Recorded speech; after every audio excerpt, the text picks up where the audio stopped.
بناوی خوای بەخشندەی میهرەبان سوپاس و ستایش بۆ خوای پەروەردگاری جیهان سەڵات و سەلام لەسەر گیانی پاکی پێغەمبەرمان صلی الله عليه وسلم. سڵاو و ڕێز و خۆشەویستیمان بۆ ئێوەی ئازیز و بەڕێز بینەران برا و خوشکانی موسڵمان لەم چەند دەقیقەیەدا لە خزمەتتاندا لەم دیدارە باسی پەیامەکانی کۆڕۆنا دەکەین. ژیان لە دوای کۆڕۆنا پند وەربگرن خەڵچینە.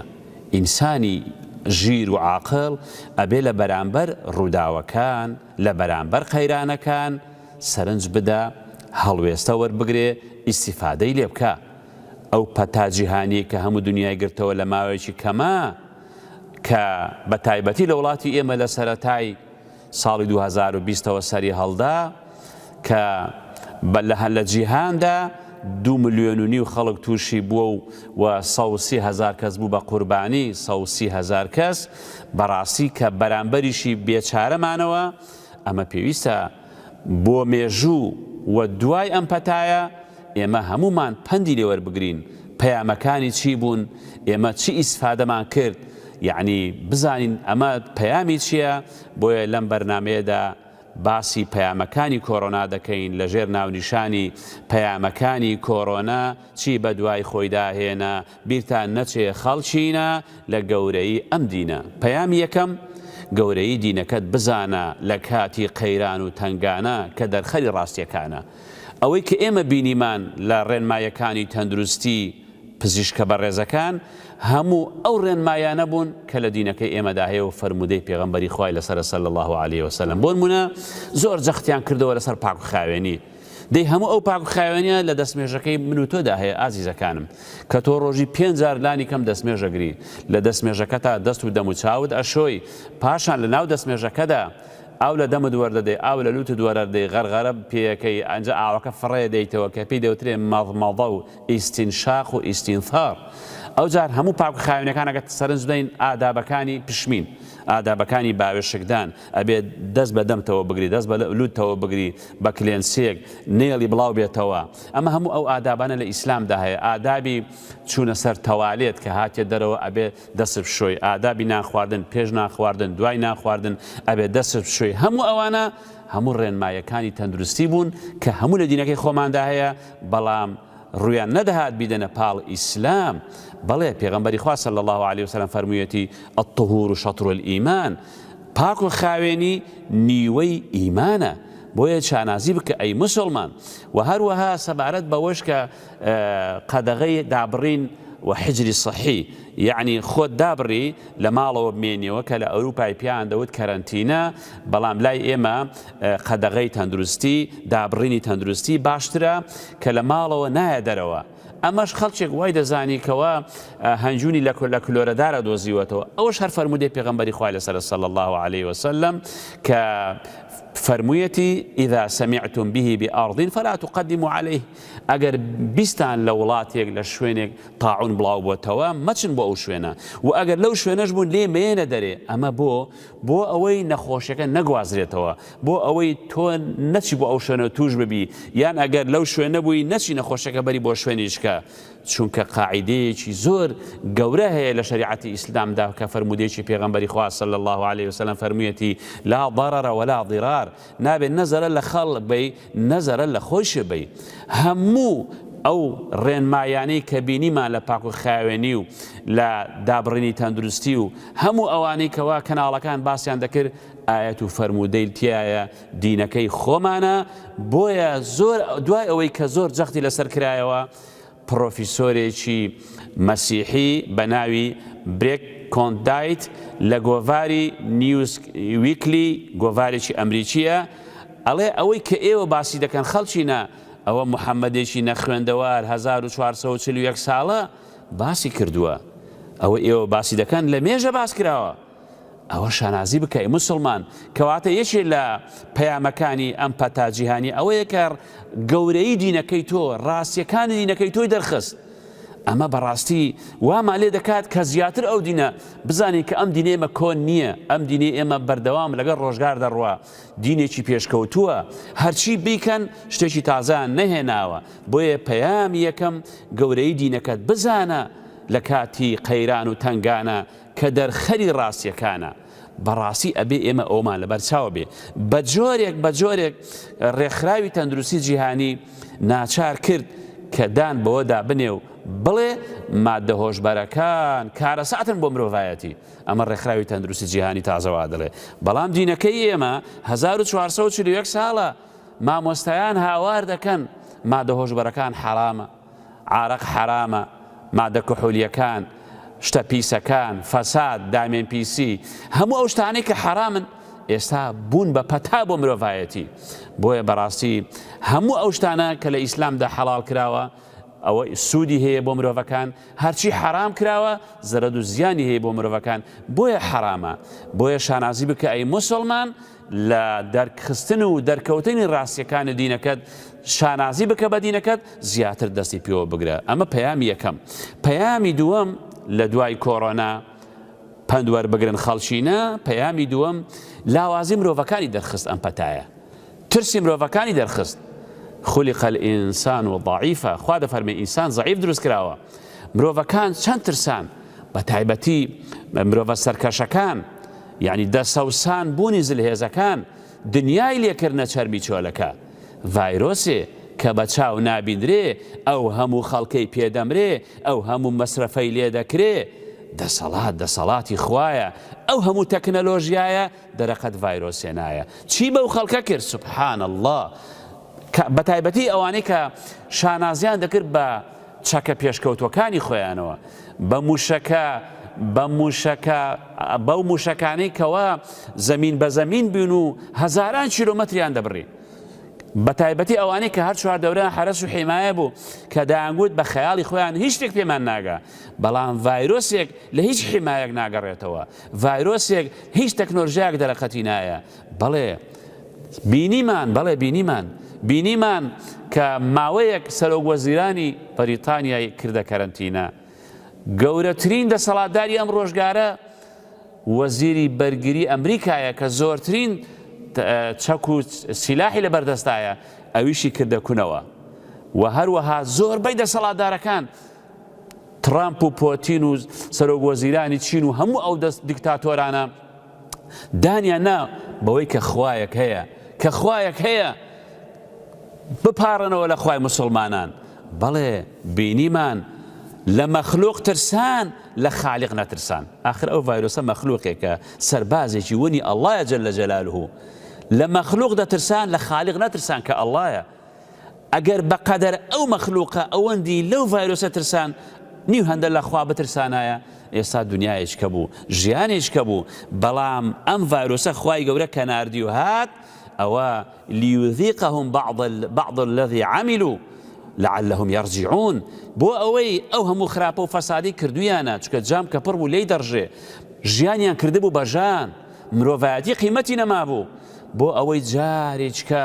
ئەوانە پند وەربگرن و بە خۆیان دابچنەوە و پێیان بڵێ ئەی زلهێزە سەرکەشەکان ئەی دەسەڵاتدارەکان ئەی ئەوانەی بە خۆتان دەنازن ئێوە ڤایرۆسێکی بچووک چی لێکردن دەی بە خۆتان داوەرنەوە بە جۆرێک دەسەوسان بوون کەناڵێک لە رووسیا بە ناوی رووسیا تودەی پرۆفیسۆرێکی رووسی دەڵێ ئەم ڤایرۆسی کۆڕۆنایە ناتوانین ڤاکسینێکی تایبەتی بۆ دەستنیشان بکەین بۆ لەبەر ئەوەی تا ئێستا 149 جار خۆی گۆڕیوە خۆی دەگۆڕۆ لە شکلێک نامێنێتەوە بۆیە ناتوانانی دەرمانێکی تایبەتی بۆ بدۆزینەوە بستە هەر شوێنێک ئۆکسجینی لێ قەتع دەکات ماوەیەک دکتۆرەکان دەیانگوت ئەمە کاریگەری زۆر لەسەر سیەکانەیە ماوەیەک دەیانگوت لەسەر خڕۆکە سوورەکان لە هەر شوێنێک بێت ئۆکسجین لەو شوێنە مەنع دەکات سوبحان الله بۆیە بەردەوام خۆی دەگۆڕێ هەتا ئێستاش چارەسەرێکیان بۆ نەدۆزیوەتەوە ئەو پرۆفیسۆرە دەڵێت چارەسەر فقط الله جەلە جەلالوهو پەنابەرن بۆ خوا کەواتە پەیامی دووەم لاوازی و ترسی مرۆڤەکان پەیامی سێیەم لە پەیامەکانی کۆڕۆنا ڕێژەی مردن ئەم هەموو خەڵکەی کە پێمرد بە تایبەتی لە وڵاتانی وەکو چین و هەروەها ئێران و ئەوروپا و ئەمریکا نیویۆرک بە تایبەتی تر کە چوو بۆ ئیتالیا خەڵکەشی زۆری بوو بە قوربانی و پێ هەڵوەری حتا سەرۆکوەزیرانی ئیتالیا وتی ئێمە هەر گوێشمان لێ نییە و بە پۆزێکە وتی ئێمە سیستەمی تەندروستیمان زۆر بەهێزە آخر سیستەمی تەندروستی یەکەم ئیسپانیا دووەم ئیتالیا زۆر بەهێزە بەڵام لە کۆنتڕۆڵ دەرچوو زۆرترین خەڵک لەوێ لە ناوچوو مردن بۆ ئەوەندە مردن چونکە لە وڵاتانە پێشتر ئالوودە بوون بە مادە هۆشبەرەکان بە مادە کحولیەکان بەوە ئالوودە بوون بە دامێن پیسی و ئایدز بە ئالوودەبوونیان بە مادە هۆشبەرەکان و لە حرام نەدەگەڕانەوە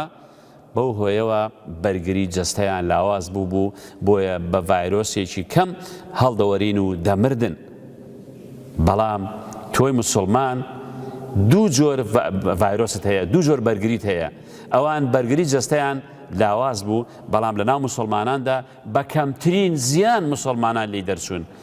مەناعەیان بە قووەتە موسڵمان لەبەرەوەی لە حرام دەگەڕێتەوە ناچێ بەلای حرامە ئەوان بەهۆی ئالوودەبوونیان بە مادە هۆشبەرەکانەوە بەرگری جەستەیان لاواز بوو زۆر بە ئاسانی دەمردن و هەروەها ئەوان ترسیشیان زۆر بوو یعنی خەڵکێک هەیە لە ترسان نەخۆشە لە ترسی نەخۆشی نەخۆشە لە ترسی هەژاری هەژارە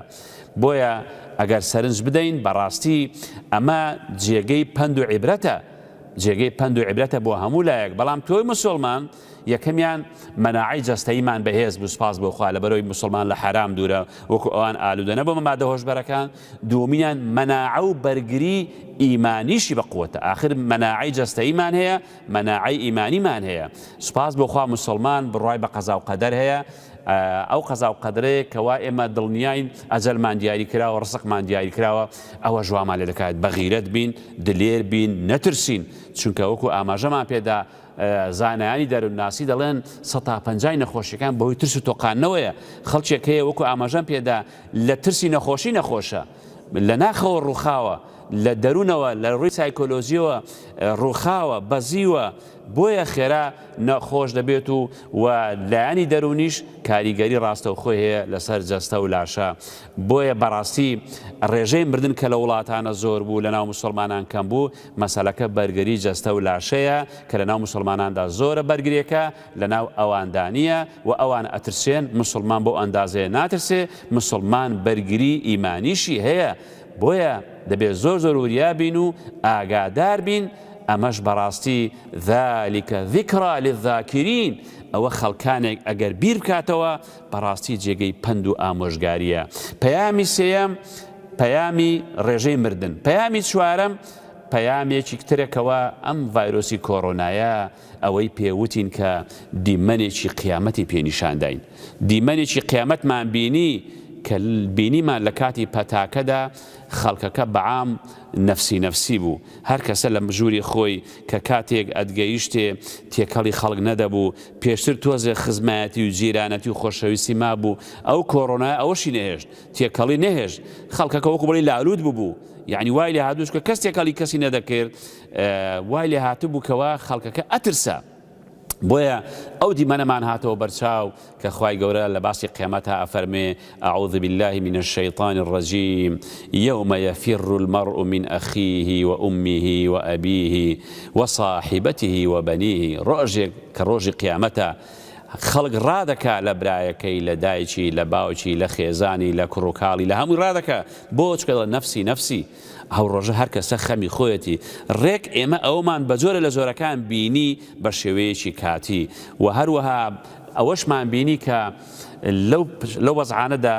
یعنی کەس ناتوانێت فرێ کەس بکەوێ چونکە هیچی پێ ناکرێ لە ئەوروپایەشە لە سەرمایەدارەکان کە تووشی ڤایرۆسی کۆڕۆنا ببوو کاتێک کە هەناسەکەی تەنگ ببووە تەواو تینی بۆ هات و زانی مردن نزیکە بە دکتۆرەکەی وت ئەمە ڕقەمی بانقیەکەمە بڕۆ چی پارەی هەمە گەلێک زۆرە ڕای کێشە بەس هەناسەکەم بۆ بژێڕەوە بەس ئەو هەناسەیەم بۆ بژێڕەوە بەڵام دکتۆرەکە پێیوت تازە کار لە کارترازاوە هەموو دنیا بێ هەناسەکەی تۆی پێ ناگەڕێتەوە بۆیە ئەوەمان هاتە بەرچاو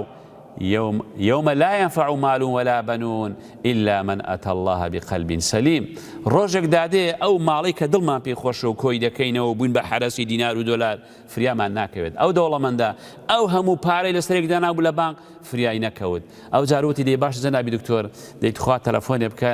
با کوڕەکانم بێن خۆ ئاخر جار خۆ حافیزان لێ بکەم بەڵێ بۆ ئاخر جار بەڵام مناڵەکانی نەهاتن لە ترسی ڤایرۆسەکە، نەهاتن لەو دی و شوشەکەیشەوە هەر ئاوا بڵێن خوا حافیز بای، هەر ئاوا یعنی نەماڵ فریای کەوت و نە مناڵ فریای کەوت. بۆیە با ئێمە پێش ئەوەی ئەو شتە بێ ئێمەش بە خۆمان دابچینەوە. پەیامی پێنجەم لە پەیامەکانی کۆڕۆنا کە بە دوای خۆی داهێنا و دەرسوانەیەکە بۆ ئێمە ئەوەیەکەوە ئەی خەڵچینە قەدری نیعمەتەکان بزانن، قەدری نیعمەتەکان بزانە، ناشکوری زۆرە لەم زەمانە. وإن تعدوا نعمة الله لا تحصوها. ئێمە نیعمەتی خوا زۆرە بەسەرمانەوە، ئەگەر بمانەوە نیعمەتەکانی خوا بژمێری ناژمێری، هەر ئەو هەناسەیە کە دەیدەین ئەمە هەموو نیعمەتی خوایە. ئەو ئیمان و ئیسلامە گەورەترین نیعمەتی خوایە. لە دوای ئیمان و ئیسلام لەش ساغی، ئەم لەش ساغیە چەند خۆشە، تێر ئەخۆی تێر ئەخەوی، لەش ساغی چەند خۆشە. بەڕێزەکانم ئەو جار نیعمەتی ئیمان، نیعمەتی ژیان، نیعمەتی گەنجایەتی، نیعمەتی تەندروستی، نیعمەتی ئازادی، هەموو ئەوانە نیعمەتی زۆر گەورن، با قەدریان بزانین. بەڵام ئێمە عادەتێکمان هەیە قەدری عافیەت نازانین، چونکە بەڕاستی نیعمەتەکان لە کاتی نەمانیاندا قەدر و قیمەتیان دەزاندرێ. یعنی نیعمەتی لەش ساغی چێ قەدری دەزانێ؟ نەخۆشەکان. نیعمەتی چاو لای نابیناکانە. نیعمەتی گەنجایەتی چێ قەدری دەزانێ؟ پیرەکە قەدری دەزانێ. نیعمەتی ئازادی چێ قەدری دەزانێ؟ ئەوەی کە دیلوجیراوە قەدری دەزانێ. و هەروەها هەموو نیعمەتەکان لە کاتی نەمانیاندا قەدریان دەزانین. ئێمەش لە کاتی ئەو ڤایرۆسەدا قەدری چیمان هاتەوە بەرچاو زۆر زۆر زۆر زۆر. ئای کە مشتاق بووین بۆ جومعە و جەماعەت، ئای کە مشتاق بووین بۆ مزگەوتەکان، وەک ماسیبی ئاومان لێ هاتبوو. ئای کە مشتاق بووین لەو کاتەدا بۆ فەرمودەکانی پێغەمبەری خوا صلی الله عليه وسلم کە دەفەرمێ تەبەسسوموکە فی وەجهی ئەخیکە سەدەقە. پێکەنین و زەردەخەنەیەکت لە بەرامبەر برایەکت ئەمە خێر و سەدەقەیە. ئەو زەردەخەنەیە نەما بوو، هەموو دەمی خۆیان پێچا بوو بۆ ماسکەی، هەمووی بەلارود بوو، هەر لێ دوور دەکەوتەوە، لی دەچوویە پێشی ئەو بەجی دادەنا.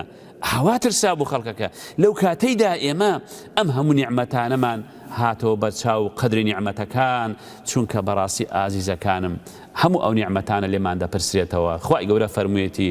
ثم لتسألن يومئذ عن النعيم. ڕۆژێک دادێ لە هەموو نیعمەتەکان لێتان دەپرسێتەوە. پاشان نیعمەتێکی پەیامێکی تر، ئەویش نیعمەت و پەیامی پاک و خاوێنی ژینگە. پاک و خاوێنی ژینگە کە ئەم هەموو دووکەڵی سیارانە کەم بۆوە، یعنی ژینگە پاک بۆوە، قەت ئاسمانی مانوا بە جوانی نەبینی بوو. هەتا دەستەیەکی فەلەگناسی کە چوون بۆ ئاسمان ئەڵێ 50 ساڵیش دەبێت سەرزەویمان ئاوا بە سافی و بە پاچی نەبینیوە لەسەر ئاسمانەوە. و پەیامێکی تر لە پەیامەکانی کۆڕۆنا، پەیامی شەشەم، ئەوەمان بۆ دەرکەوت کە ئیسلام چەند گرنگی دەدا بە دوو عیلم. العلم علمان، علم الأديان وعلم الأبدان. دوو عیلم لە ئیسلام دە زۆر گرنگی پێدراوە، عیلمی دین لەگەڵ عیلمی بەدەن کە دکتۆری و پزیشکیە. بەڵێ لەو قەیرانەدا هەموو وێزگەکان وەستان،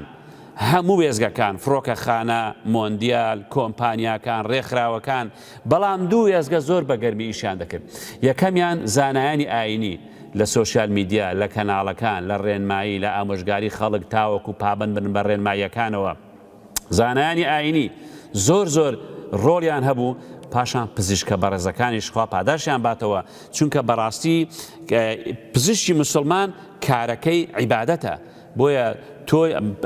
ئەو پزیشکانە دەوری باشیان هەبوو، چونکە هەموو ئەوانە لە دینی خوای گەورەدا هەیە. خوای پێغەمبەری خوا صلی الله علیه و فەرموویەتی تەداووا عیباد الله فإن الله لم يضع داء إلا وضع له دواء. هەموو دەردێک دەرمانی خۆی هەیە و پاشانیش ئەم هەموو ئەمانە، ئەو شتە ئەو پەیامانە، وما يعقلها إلا العالمون. بەس ئینسانی عاقڵ و عالم و زاناتی دەگا. پەیامی حوتەمیش بەخشینی خێرخوازان لە دەبینین کەوا بە ئاشکرا و بەنهێنی دایان بەخشی. چێ بوونەوانی ماڵیان دەبەخشی؟ خەڵکی مسلمان بوو، خەڵکی دیندار بوو، خەڵکی ئەهلی مزگەوت بوو. ئەمانە ماڵیان دەبەخشی. ئەوانە کە لە کای تەنگانە خزمەتی خەڵک دەکەن، خۆ نوێژنەکەر ماڵ نابەخشێ، ڕیاباز ماڵ نابەخشێ جگە لە مسلمان. بۆیە بە ئاشکرا و بەنهێنی ئەوانە ماڵیان دەبەخشی. لە کۆتاییدا وتمان پەیامەکانی کۆڕۆنا یەکەم گەورەی دینەکە، دووەمینیان ترس و لاوازی مرۆڤەکان، سێمینیان ڕێژەی مردن، چوارەمینیان دیمەنی قیامەتی پێشانداین، پێنجەمینیان قەدری نیعمەتەکان بزانە شەشەم گرنگی علمی دین و پزیشکان و هەروەها خێرخوازان ئەوانە کە ڕۆڵی زۆریان بینی بۆیە لە کۆتاییدا دەبینین لە وڵاتی ئێمە کە قەیرانە مرۆیەکانیش بەداخەوە بۆ مەرامی سیاسی و بازرگانی دەقۆزرێتەوە ئەم پەتایە بێگومان زیانی ئابووری و مرۆییشی زۆر لە دوایە بەڵام پند و حکمەتی زۆریشی تێدایە پند و حکمەتی زۆری لەگەڵ خۆی هێناوە و هەر ئینسانی عاقڵ و عالم تێیدەگا و إن في ذلك لذكرى لمن كان له قلب أو ألقى السمع وهو شهيد بەڕاستی ئەوە جێگەی پند و ئامۆژگاریە بۆ هەر کەسێک دڵی زیندوو بێت چاوی ببینێت بۆ هەر کەسێک کەوا تێبگا و پێبگا لە خوای گەورە داواکارین پند و ئامۆژگاریەکانی ئەم ڤایرۆسە بزانین چونکە بەڕاستی لەگەڵ ئەوەشدا کە مردن و ناخۆشی زۆر لەگەڵ خۆی هێنا بەڵام پند و ئامۆژگاریشی زۆر تێدا بوو هیچ شتێک بێ حکمت نییە ژیان تاقیکردنەوەیە بە خۆشی و بە ناخۆشی بۆیە دووبارە دەیرینەوە ژیان لە دوای کۆڕۆنا پندوەربگرن خەڵچینە بیرتان نەچێ خەڵچینە پەیامەکانی کۆڕۆنا چی بە دوای خۆی داهێنا بیرتان نەچێ خەڵچینە لە گەورەی ئەم دینە یاخوا بەدوور بن لە دەرد و بەڵاو ناخۆشی والسلام عليكم ورحمة الله وبركاته